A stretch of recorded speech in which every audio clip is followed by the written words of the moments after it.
There's something different about the ChatGPT desktop app, something that you can only do in the desktop app, not on your phone, not in your browser. And this thing that you can do is, I think, a glimpse, a look into the future of collaborating with AI. What is it? It's the ability to work with other apps that are open on your computer.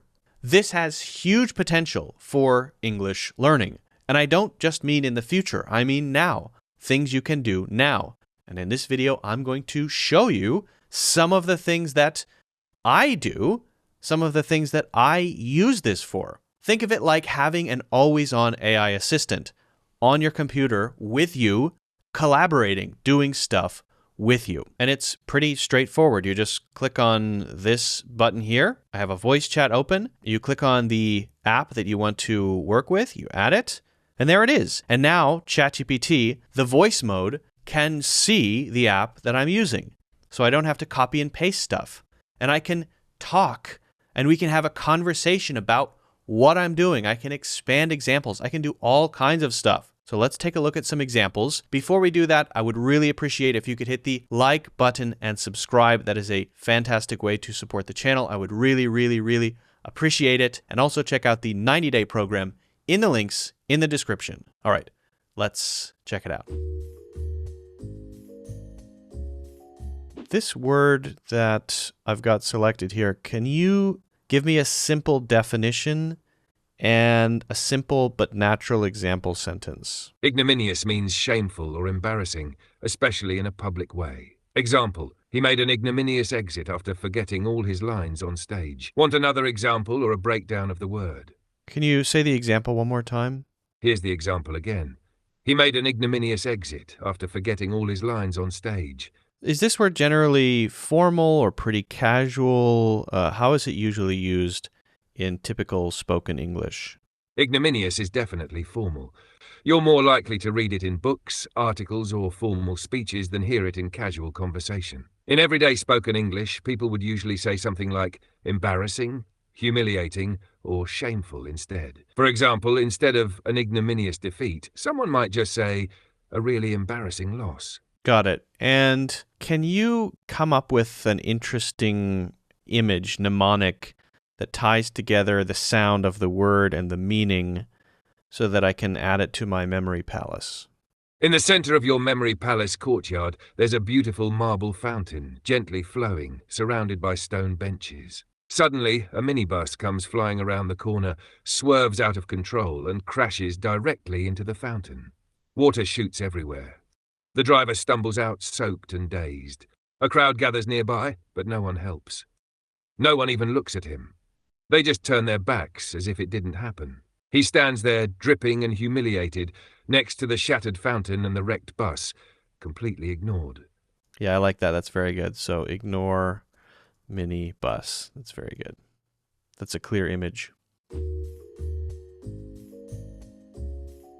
Hey, so I'm working on this wave analogy for my Bergson article, and I'd like to know if you think it fits in the overall article, in the context of the whole article, and how I might be able to refine it or flesh it out a little bit.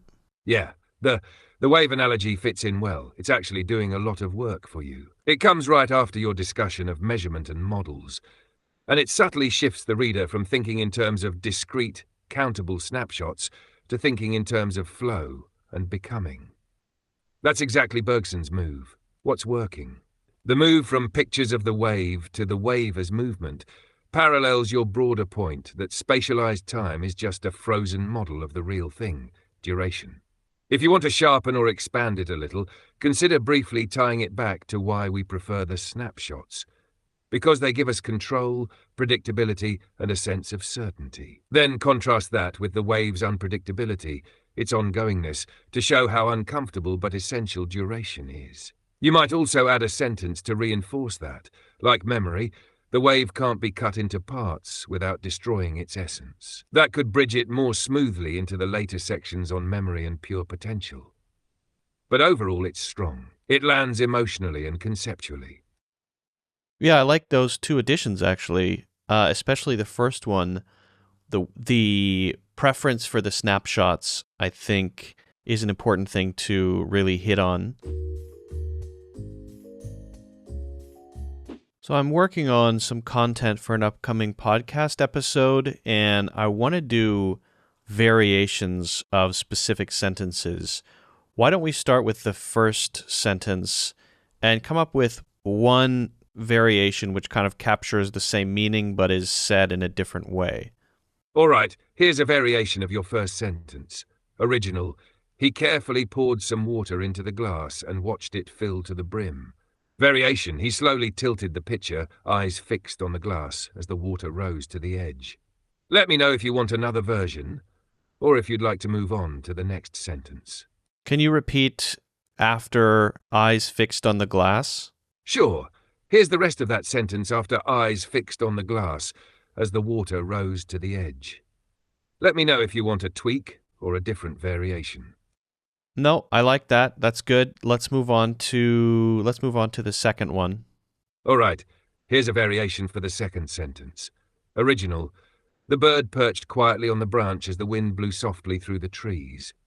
Variation: the bird sat still on a thin branch, barely moving as a gentle breeze drifted through the leaves. Here it is again. The bird sat still on a thin branch, barely moving as a gentle breeze drifted through the leaves. Yeah, I like that. That's good. Okay, yeah, let's move on to the third one. Yes. All right, here's a variation for the third one. Original: she searched for her blue shoes, which had somehow gone missing. Variation: she looked around the room for her blue shoes, confused about where they could have disappeared to. I don't know. That's a little too clunky and long. Let's kind of rethink it in a creative way and express the same thing that's happening in a completely different or a different way. Here's a tighter, more creative variation with the same core idea. Her blue shoes had vanished, and the apartment offered no clues. Let me know if you want it to lean more playful, poetic, or neutral. Do I need a comma after vanished? No, you don't need a comma after vanished. The sentence is clean as it is. Her blue shoes had vanished, and the apartment offered no clues. You could add a comma for rhythm if you're going for a slight pause in a voiceover or reading style, but grammatically, it's not required. All right, yeah, I'm pretty happy with these variations. All right, so that's it. I just wanted to give you a glimpse, a sense for what I think is the future of collaboration with AI. This is, I think, a very simple version of what will be possible very soon. But what you can do now is actually quite cool, and hopefully the wheels are turning, and you're starting to think about, how could I use that? How could I save time? How could I be more efficient in my English learning? So if you have any questions, let me know. If you haven't done so already, don't forget to hit the like button and subscribe. I would really appreciate that. Also, check out the 90-day program. This is the best way to improve your English in 90 days. It is a comprehensive program with over 50 hours of video lessons, assignments that you do throughout to practice and build, change your habits so that you can become fluent. Those are checked, reviewed by AI. Speaking of effective and efficient, and you practice English conversation skills with an AI partner. And of course, I am also available on WhatsApp if you need help, need support, need accountability, have questions. And the most, I think, unusual thing about this program is if you're not happy with your progress, you can get a full refund. You can do the entire program and request a full refund at the end of 90 days. That is, I think, unheard of. So check it out in the links in the description. Let me know if you have any questions, and I'll see you in the next one.